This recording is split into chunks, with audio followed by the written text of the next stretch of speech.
కాంగ్రెస్ వాళ్ళు చేస్తున్న అలిగేషన్స్ అన్ని ఓట్ చోరీ అని చెప్పి ఆపరేషన్ సింధూర్ దగ్గర ఆ టైంలో వస్తున్నప్పుడు కాంగ్రెస్ వైపు నుంచి మాట్లాడుతున్న మాటలన్నీ ఎక్స్ ట్విట్టర్ ఉంది కదా, దాని న్యూ ఫీచర్ లొకేషన్ చూపిస్తుంది అనమాట. ప్రతి పోస్ట్ ఎక్కడి నుంచి చేశారు అని చెప్పి ఆ ఫీచర్ బస్ట్ చేసింది. కాంగ్రెస్ కి సపోర్ట్ గా, ఈ ఓట్ చోరీకి సపోర్ట్ గా, లేకపోతే ఆపరేషన్ సింధూర్ లో కాంగ్రెస్ వాయిస్ ఏదైతే వినిపిస్తుందో వాటన్నింటికి సపోర్ట్ గా వస్తున్న వాయిసెస్, పోస్ట్స్ అన్ని బయట దేశాల నుంచే. Ireland, Pakistan, Bangladesh, UAE, Singapore, what not, ఒక్కటి ఇండియా నుంచి లేదు. మెయిన్ మెసేజెస్ ఏవైతే ఉన్నాయో అవన్నీ అక్కడ నుంచి కోఆర్డినేట్ చేసుకుని ఒకళ్ళనొకళ్ళు మాట్లాడుకుంటా పోస్ట్ చేసుకుంటున్నారు. అంటే ఈ టైంలో పోస్ట్ చేయండి, ఒకేసారి పోస్ట్ చేయండి, సో దట్ ఆ ట్రెండ్స్ అనేవి ఎక్స్ లో ఎక్కువ అవుతాయి అని చెప్పి. సో ఆ ఐడియాలజీ మనం ఏమనుకుంటాము, అరే ఇది కాంగ్రెస్, స్టేట్ కాంగ్రెస్ కాబట్టి ఇక్కడ నుంచి ఆపరేట్ అవుతుంటాం, అది ఐర్లాండ్ నుంచి ఆపరేట్ అయింది, అరే బాబు వీడు మనోడే కదా అని చెప్పి అనుకుంటాము. వాడు మాత్రం వేరే అక్కడ నుంచి చేస్తాడు. భారత్ నేమ్స్ భారతీయులు అన్నట్టు, కానీ వేరే దేశాల నుంచి. అసలు ఇండియా నుంచి రన్ అవుతుందా, బయట నుంచి రన్ అవుతుందా ఈ కాంగ్రెస్ అనేది,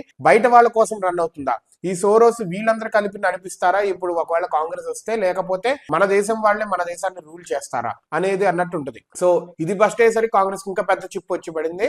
ఓట్ చోరీ అన్నారు. ఓట్ చోరీకి సంబంధించిన పోస్టులన్నీ బయట కంట్రీస్, మలేషియా ఇట్లా డిఫరెంట్ నాటి నుంచే వస్తాయి. ఎందుకు ఇలా వస్తున్నాయి అంటే వీళ్ళందరూ పెడితే ట్విట్టర్ లో ట్రెండ్ అవుతా ఉంటే అప్పుడు ఇండియన్స్ లో నుంచి కూడా ఇండియా వాళ్ళు యాక్టివేట్ అవుతా ఉంటారు. ధ్రువరాతి లండన్ లో ఉంటాడు, అక్కడ నుంచి పోస్టులు చేస్తా ఉంటాడు ఇక్కడ దాని గురించి.